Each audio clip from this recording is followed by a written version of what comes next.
Welcome to our YouTube channel Learn with Azad. Dream big and believe in yourself.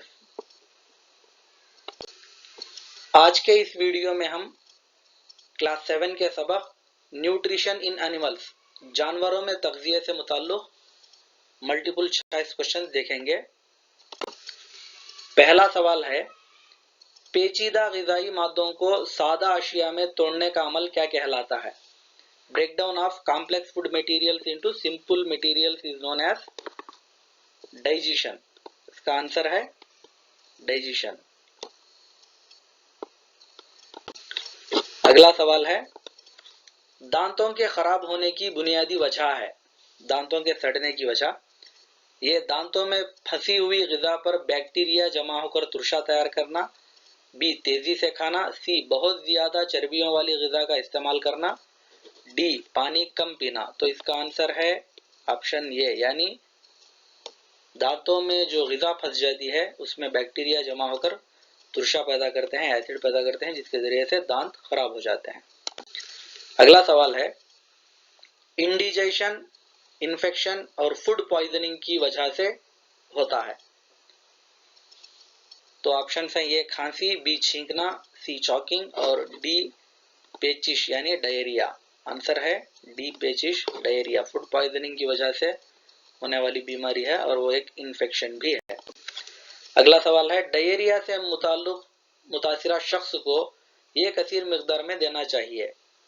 Cold drink, B tea and coffee, C दूध और D जो है ORS solution, oral rehydration solution जिसे कहा जाता है, ये उसका आंसर है।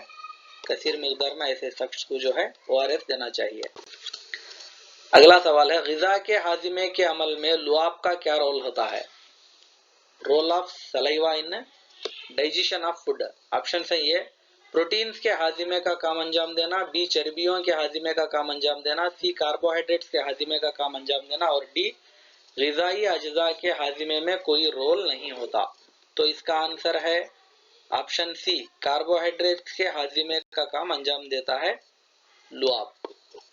अगला सवाल है, दर्ज झेल में से ये दांतों की जोड़ी शक्ली एतबार से मुख्तलिफ होती है लेकिन फेल एक ही किस्म का अंजाम देते हैं। ऑप्शन है ये इंसिजर्स और कैनाइन्स, बी इंसिजर्स और मोलार्स, सी कैनाइन्स और मोलार और डी प्री मोलार और मोलार। अब आंसर है आंसर डी प्री मोलार और मोलार, यानी पेश दाढ़ और दाढ़, ये जो दांते हैं ये शक्ली एतबार से मुख्तलिफ होते हैं लेकिन दोनों का काम एक ही होता है, पीसना। और अगला सवाल है, आर यानी एक स्टेटमेंट दिया गया है, कार्बोहाइड्रेट्स के हाजिमे की इब्तिदा दहन में होती है। यस एक स्टेटमेंट है, प्रोटीन्स के हाजिमे की इब्तिदा छोटी आंत में होती है। और आपके ऑप्शन है आर सही है और यस गलत है, आर गलत है और यस सही है, सी आर और यस दोनों गलत हैं, डी आर और यस दोनों सही हैं। तो इसका जवाब है कार्बोहाइड्रेट्स के हाजिमे की इब्तिदा दहन में होती है और जबकि प्रोटीन्स के हाजिमे की इब्तिदा दहन में नहीं बल्कि छोटी आंत में नहीं बल्कि मैदे में होती है। तो इस तरह से आर सही है और यस गलत है। तो इसका आंसर है ऑप्शन ए। अगला सवाल है, ये जानदार सख्त कैल्शियम कार्बोनेट का खौल रखने वाले जानदार का नरम जिस्म को खाने के लिए अपने मैदे को आगे लाता है, ऐसा कौन सा जानदार है? Option A mollusca, B snail, C oyster और डी स्टारफिश। इस तरह का अजीब व गरीब हरकत हमें स्टारफिश में देखने को मिलती है। अगला सवाल, ईसोफेगस को इस नाम से भी जाना जाता है? ये ग़िज़ाई नाली, बी हवाई नाली, सी बरमिज़मार और डी गट। तो इसे हम जो है ग़िज़ाई नाली के भी नाम से जानते हैं। तो आंसर है ये। अगला सवाल, सन 1820 में मैदे की खिड़की के जरिए मैदे के मालूमात को बतलाने वाला doctor? Option A Alex Martin, B Jenner, C Beaumont और डी अल्बर्ट साबिन। तो आंसर है ऑप्शन सी बीमाउंट। ये एक डॉक्टर था जिसने अपने पेशेंट के मैदे में पाई जाने वाली खिड़की के जरिए बहुत सारे मालूमात बतलाए। अगला सवाल, एलिमेंट्री कैनाल का सबसे चौड़ा हिस्सा होता है? Alimentary canal is nothing but digestive system, digestive canal, इसका सबसे चौड़ा हिस्सा होता है। ये दहन, बी मरी, सी मैदा और डी छोटी आंत। तो जाहिर सी बात है सबसे चौड़ा हिस्सा जो है वो मैदा है, तो आंसर है ऑप्शन सी। अगला सवाल, मैदे के मुताल्लिक गलत बयान को शनाख्त कीजिए। ये मैदे से अफराज करदा HCl ग़िज़ा में मौजूद बैक्टीरिया को हलाक करता है, और बी मैदे में पाया जाने वाला मुखाता कार्बोहाइड्रेट के हाजिमे में अहम रोल अदा करता है, सी मैदई रस प्रोटीन और चर्बियों और कार्बोहाइड्रेट्स पर अमल करता है, डी मैदा जे की शक्ल का होता है। तो आपको जो है गलत बयान को शनाख्त करना है इसमें। ऑप्शन 1 है ये और बी, यानी मैदा से अफराज करदा HCl बैक्टीरिया को हिलाक करता है, तो वो सही बयान है।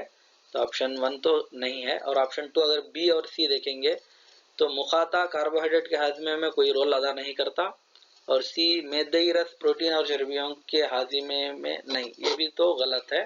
तो आंसर है 2, यानी मैदई रस में जो HCl पाया जाता है वो बैक्टीरिया को हलाक करता है, तो ये सही हुआ। और मैदे में पाया जाने वाला मुखाता ये कार्बोहाइड्रेट के हाजिमे का काम नहीं करता, जबकि मैदई रस जो है प्रोटीन और चर्बियों और कार्बोहाइड्रेट्स के हाजिमे पर भी अमल नहीं करते। तो गलत ऑप्शन है बी और सी, तो आंसर 2। अगला सवाल, पित्रस, बाइल जूस और लबलबी रस, पैंक्रियाटिक जूस इसमें अफराज किए जाते हैं। ऑप्शन हैं ये छोटी आंत, बी मैदा, सी बड़ी आंत और डी मरी। आंसर है ये छोटी आंत। ये दो जूसेस जो हैं छोटी आंत के अगले हिस्से में अफराज किए जाते हैं। अगला सवाल है, इंसानी जिस्म का सबसे बड़ा गुदूद होता है।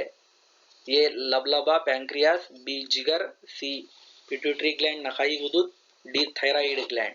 इसका आंसर जो है ऑप्शन बी जिगर है, ये सबसे बड़ा गुदूद है। ग़िज़ा के हाजिमे का अमल यहाँ मुकम्मल हो जाता है।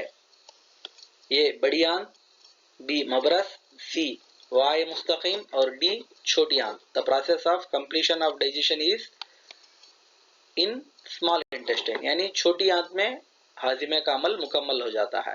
तो आंसर है डी। अगला सवाल, छोटी आंत की अंदरूनी दीवारों में पाई जाने वाले हजारों अंगुष्ठ नुमा उभारें क्या कहलाते हैं। ये ग्लैंड्स, गुदूद, बी विल्लाई और सी एपिग्लटिस, डी इंटेस्टिनाइल ग्लैंड्स। तो आंसर है बी विल्लाई। ये छोटी छोटी साख्तें होती हैं, उंगली नुमा साख्तें छोटी आंत में पाई जाती हैं, जिन्हें हम विल्लाई कहते हैं। अगला सवाल है, हजमशुदा ग़िज़ा का छोटी आंत में विल्लाई के जरिए खून में दाखिल होने का अमल क्या कहलाता है। ये इंजेशन, बी डाइजेशन, सी अब्जॉर्प्शन और डी असिमिलेशन। विल्लाई के जरिए हजमशुदा ग़िज़ा खून में दाखिल होने का अमल जो है सी अब्जॉर्प्शन कहलाता है। अगला सवाल है, गैर हजमशुदा ग़िज़ा से पानी और नमकात को जज्ब करने का अमल यहाँ वाक़ई होता है। ऑप्शन है ये बड़ी आंत, बी मबरस, सी वाय मुस्तकीम और डी छोटी आंत। गैर हजमशुदा ग़िज़ा से नमकात और पानी जज्ब करने का अमल जो है वो बड़ी आंत यानी लार्ज इंटेस्टाइन में वाक़ई होता है। अगला सवाल है, जुगाली करने वाले जानवरों के मैदे अव्वल रुमेन में जुज़वी तौर पर हजमशुदा ग़िज़ा को इस नाम से जाना जाता है। तो ऑप्शन हैं ये गट, बी कड, सी बोलस और डी काइन। तो ये जुगाली करने वाले जानवरों में ग़िज़ा पहले मैदे अव्वल में रहती है कुछ देर के लिए, फिर वापस दोबारा मुंह में लाकर चबाया जाता है। ये अमल को जुगाली कहते हैं, और इस तरह वो जो ग़िज़ा है मैदे अव्वल में जाकर वापस आती है उसे हम जो है कड के नाम से जानते हैं। तो इसका आंसर है ऑप्शन बी। अगला सवाल है, जुगाली करने वाले जानवरों के मैदे में पाई जाने वाली बैक्टीरिया घास में मौजूद इसके हाजिमे में अहम रोल अदा करती है। तो ऑप्शन है ये सेल्यूलोज, बी कार्बोहाइड्रेट, सी प्रोटीन और डी चर्बियां। तो बैक्टीरिया जो इसके मैदे में पाई जाती है वो सेल्यूलोज के हाजिमे में अहम रोल अदा करती है। अगला सवाल, जानवर जैसे घोड़ा, खरगोश में ग़िज़ाई नाली और छोटी आंत के दरमियान ये पाया जाता है जहां सेल्यूलोज का हाजिमा होता है। ऑप्शन हैं ये रुमेन, बी स्टमक, सी रेटिकुलम और डी सीकम। तो ये जानवर जुगाली करने वाले नहीं होते हैं, तो इसलिए इनके मैदे में रुमेन नहीं पाया जाता और इनमें बैक्टीरिया जो है सीकम यानी ऑप्शन डी जो है इसमें पाई जाती है। ये इसका जवाब है। अमीबा से मुताल्लुक सही बयान या बयानात को शनाख्त कीजिए। ऑप्शन ये है, यह कल्बी जानदार है। बी, हरकत और ग़िज़ा के लिए काज़िब पैर का इस्तेमाल करता है। सी, हज़मी रस का अफराज ग़िज़ाई खालिया फूड वैक्यूल में होता है। और डी, ग़िज़ा के हाज़मे का अमल मरकज़े में अंजाम पाता है। तो इसमें ऑप्शन ये राइट आंसर है, राइट है, और बी भी जो है राइट है और सी भी राइट है। तो इस लिहाज से इसका जवाब हुआ आंसर 3, यानी ए बी सी और तीनों राइट हैं, जबकि डी रॉन्ग है।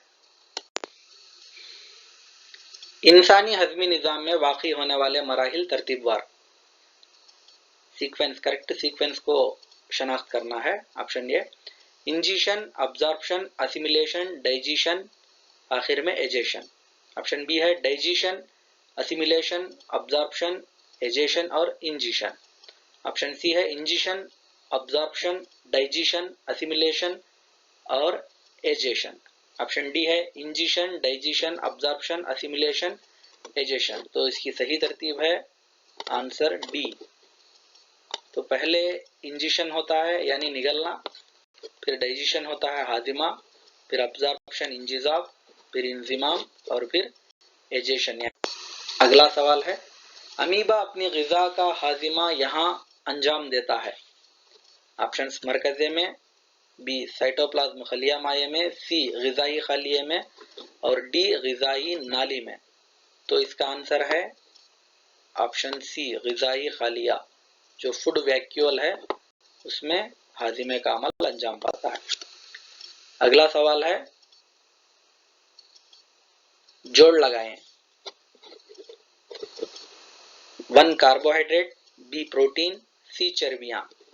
इस तरफ अमीनो तुरशे, ग्लिसरॉल और शक्कर, ये पेचीदा मुरक्कबात हैं, जबकि हाजिमे के बाद हासिल होने वाले ये सादा अशिया हैं। तो कार्बोहाइड्रेट हाजिमे के बाद शक्कर में तब्दील होता है, जबकि प्रोटीन हाजिमे के बाद अमीनो एसिड्स बनता है और चर्बियां जो है हाजिमे के बाद ग्लिसरॉल या फैटी एसिड्स में तब्दील होते हैं। तो इसके हिसाब से आंसर हुआ 1C, 2B, 3 ये। तो ऑप्शन है बी। अगला सवाल, छोटी आंत और बड़ी आंत की लंबाई तरतीबवार इस तरफ से पढ़ेंगे। 7.5 मीटर और 1.5 मीटर। इसका आंसर यही है, 7.5 मीटर और 1.5 मीटर। अगला सवाल, दर्जे झेल में से इसको इंसानी हजमी निज़ाम हजम नहीं कर सकता, यानी दर्जे झेल में से किसको human digestive cannot digest, human digestive system cannot digest. ये विटामिन और मादनियात, बी कार्बोहाइड्रेट, सी सेल्यूलोज और डी चर्बियां। इसका आंसर है सी। इसको सिर्फ जो है बात जानवर ही हजम कर सकते हैं, जैसे जुगाली करने वाले जानवर, क्योंकि इनके मैदे में बैक्टीरिया होती है। अगला सवाल, बैल या पितरस या सफरा यहाँ पर तैयार होता है। ये पित्ता, बी जिगर, सी पैंक्रियास और डी छोटी आंत। आंसर है बी जिगर। जिगर में जो है पितरस तैयार होता है। यहाँ पर जोड़ लगाए दिया गया है, तो इसमें नंबर 1 पितरस, नंबर 2 लुआब, नंबर 3 लबलबी रस यानी पैंक्रियाटिक जूस और नंबर 4 मेदई रस गैस्ट्रिक जूस दिया गया है। और सामने ये सिर्फ कार्बोहाइड्रेट्स पर अमल करता है, बी सिर्फ प्रोटीन और चर्बियों पर अमल करता है, सी सिर्फ चर्बियों को हाजिमे के काबिल बनाता है और डी कार्बोहाइड्रेट्स, प्रोटीन्स और चर्बियों का हाजिमे में हिस्सा लेता है। तो पितरस जो है वो बैल जूस जिसे हम कहते हैं, ये चर्बियों को हाजिमे के काबिल बनाता है। तो ऑप्शन है 1C। और लुआब जो है वो सिर्फ कार्बोहाइड्रेट्स पर अमल करता है, तो ऑप्शन है 2B। और 3 लबलबी रस जो है ये पैंक्रियाटिक जूस जिसे हम कहते हैं, ये कार्बोहाइड्रेट्स, प्रोटीन्स और चर्बियों के हाजिमे में अमल करता है, जबकि मेदई रस जो है सिर्फ प्रोटीन और चर्बियों पर अमल करता है। तो इस लिहाज से 1C, 2B, 3D, 4B हुआ। तो आंसर है बी। दर्ज झैल में विल्लाई से मुताल्लुक सही बयान है। ये छोटी आंत में ग़िज़ा के इंजिज़ाब के लिए सतह को बढ़ाते हैं। ये छोटी आंत में ग़िज़ा के इंजिज़ाब के लिए सतही रक़बे को कम करते हैं। ये छोटी आंत के अंदरूनी हिस्सों की इस्तिरकारी करते हैं। और डी, आंती रस का अफराज करते हैं। तो इसका आंसर है ऑप्शन ए, यानी विल्लाई जो है छोटी आंत के अंदर सतही रक़बे का इजाफा करते हैं, जिसके ज़रिए इंजिज़ाब के अमल में तेज़ी से वाक़ई होता है। Thank you. For more videos and latest updates, follow our YouTube channel Learn with Azad.